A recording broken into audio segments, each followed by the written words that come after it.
ဧကရစ်၏မင်္ဂလာမိန့်နံကိုညှင်းပယ်ရန်အတွက်ဗိုလ်ချုပ်ငယ်သည်တဲထန်စွာရွာသွန်းနေသောမိုးထဲတွင်တူးထောက်ခဲ့သည်မင်းသမီးသည်သူ့အားလက်လျှော့ရန်အကျိုးအကြောင်းပြ၍ဖြောင်းဖျခဲ့တော်လဲရင်းကသူ့ကိုပိုမိုဒေါသထွက်စေခဲ့သည်ဗိုလ်ချုပ်သည်မင်းသမီး၏ရုပ်ဆိုးလာသောအမာရုပ်ကိုတမင်တကာလှောင်ပြောင်ခဲ့ပြီးထို့နောက်သူ၏ကြောက်စိမ့်ဆွဲသည်ကိုရေကန်ထဲသို့ပစ်ချလိုက်ကာထိုကြောက်စိမ့်ဆွဲသည်သူ၏လက်ထဲသို့ပြန်မရောက်မချင်းမင်းသမီးကိုမြည်သည့်အခါမျှလက်ထပ်မည်မဟုတ်ကြောင်းကြေညာခဲ့သည်သို့သောမင်းသမီးသည်တွန့်ဆုတ်ခြင်းမရှိဘဲရေကန်ထဲသို့ခုန်ဆင်းသွားခဲ့သည်ထိုညနေပိုင်းတွင်ဗိုလ်ချုပ်သည်ရုတ်တရက်ရင်ပတ်အောင်၍နိုးလာခဲ့သည်သတင်းပေါက်ကိုလာရောက်ခောက်သည့်အတန်ကိုသူကြားခဲ့ရပြီးထိုသူမှာသူ၏ကြောက်စိမ့်ဆွဲသည်ကိုကင်ထားသည့်မင်းသမီးပင်ဖြစ်သည်မင်းသမီးကသူ့ကိုဂတိတီရန်တတိပေးခဲ့ပြီးပြုံးပြခဲ့သည်ပထမဆုံးအကြိမ်ဖြင့်ဗိုလ်ချုပ်သည်မင်းသမီး၏မယိမ်းရိုင်သောမေတ္တာတရားကိုခံစားလိုက်ရသည်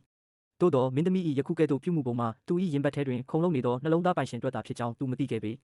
အမှန်တကယ်တော့မင်းသမီးသည်ရန်သူတိုင်းပြည်သို့10နှစ်တိုင်တစားခံဖြစ်ဆေးလွတ်ခြင်းခံခဲ့ရသူဖြစ်သည်သူမပြန်လာရမည့်နေ့တွင်သူမချစ်မြတ်နိုးရသောဝန်ကြီးချုပ်ကသူမကိုအိမ်သို့ပြန်ခေါ်ရန်ရောက်ရှိလာခဲ့တော်လဲသူမကိုကာကွယ်ရင်းလမ်းခုလက်တွင်လှုပ်ကြံခံခဲ့ရသည်ထိုအချိန်မှစ၍မင်းသမီးသည်ဝမ်းနည်းပူဆွေးမှုဖြင့်ခေတ်သစ်ဖြတ်တန်းခဲ့ရပြီးဗိုလ်ချုပ်နှင့်လက်ထပ်ရမည်ဟုသောအကြောင်းကိုသိလိုက်ရသည့်နေ့အထိပင်ဖြစ်သည်ဗိုလ်ချုပ်သည်တစ်ချိန်ကပြင်းထန်သောနှလုံးရောဂါကိုခံစားခဲ့ရပြီးနှလုံးစားထိုးကုသမှုခံယူခဲ့မှုသည်အရေးကြီးဆုံးမှာသူ၏ရင်ပတ်ထဲတွင်ခုန်လုံနေသောနှလုံးသားသည်သူမ၏ကွယ်လွန်သွားပြီဖြစ်သောချစ်သူ၏နှလုံးသားပင်ဖြစ်သည်မင်းသမီးသည်အသက်ရှင်လိုစိတ်တစ်ခုကိုပြန်လည်တွေ့ရှိခဲ့သည်သို့သောဧကရစ်သည်ထိုမင်္ဂလာပွဲကိုအကြောင်းပြကာဗိုလ်ချုပ်၏စစ်ရေးရာထူးကိုရုပ်သိမ်းခဲ့သည်မကြေမနက်ဖြစ်ကဗိုလ်ချုပ်သည်သူ့အားစစ်မြေပြင်သို့မသွားရအောင်တားဆီးသည်ဟုဆိုကာမင်းသမီးကိုအပြစ်တင်ခဲ့သည်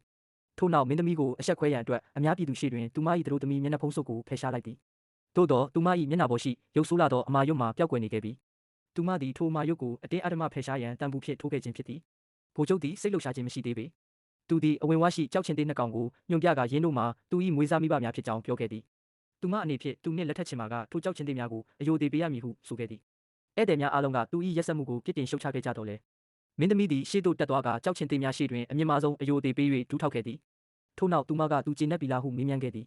ဗိုလ်ချုပ်သည်ဒေါသတကြီးဖြင့်ထွက်ခွာသွားခဲ့သည်သူသည်မင်္ဂလာခမ်းနားကိုအေးဆက်ဆက်ဖြင့်ပြီးမြောက်အောင်ပြုလုပ်ခဲ့ပြီးသူမကိုကြည့်ပင်မကြည့်ခဲ့ပေနောက်ဆုံးဦးညွတ်ရမည့်အချိန်တွင်အမျိုးသမီးတဦးသည်ဓာတ်တစ်ချောင်းဖြင့်ရုတ်တရက်ပြေးဝင်လာခဲ့သည်သူမမှာဝန်ကြီးချုပ်၏ညီမဖြစ်ပြီးဗိုလ်ချုပ်၏ချစ်သူဟောင်းလည်းဖြစ်သည်သူ၏တစ္ဆာဖောက်မှုကြောင့်ဒေါသထွက်ကသူမသည်ဗိုလ်ချုပ်၏နှလုံးသားကိုထိုးဆိုင်ရန်ဓာတ်ကိုမြှောက်လိုက်သည်မင်းသမီးသည်သူ၏ရှေ့သို့အလျင်မြန်ခုန်ဝင်ကထိုဓာတ်တံကိုအစားခံလိုက်သည်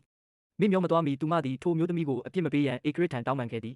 သူမတတိယလာသောအခါမင်းသမီးသည်ဗိုလ်ချုပ်တန်ရာရမရကိုသူမ၏အစေခံမအားချက်ချင်းမေးမြန်းခဲ့သည်သူဘေးကင်းကြောင်းသိလိုက်ရသောအခါမှသူမစိတ်အေးသွားခဲ့သည်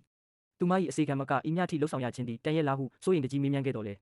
မင်းသမီးကသူ၏နှလုံးသားအတွက်ဖြစ်နေသည်၍မိသည့်အရာမဆိုလှုပ်ဆောင်ရကြိုးနှံ့ကြောင်းပြန်လည်ဖြေချခဲ့သည်ထိုအချိန်တွင်ဗိုလ်ချုပ်သည်တကားပြင်ပတွင်ရပ်နေပြီးသူတို့၏စကားဝိုင်းကိုခိုးနားထောင်မိခဲ့သည်သူသည်မင်းသမီး၏တစ္ဆာရှိမှုကိုအပြည့်အဝစိတ်လှုပ်ရှားသွားခဲ့ရသည်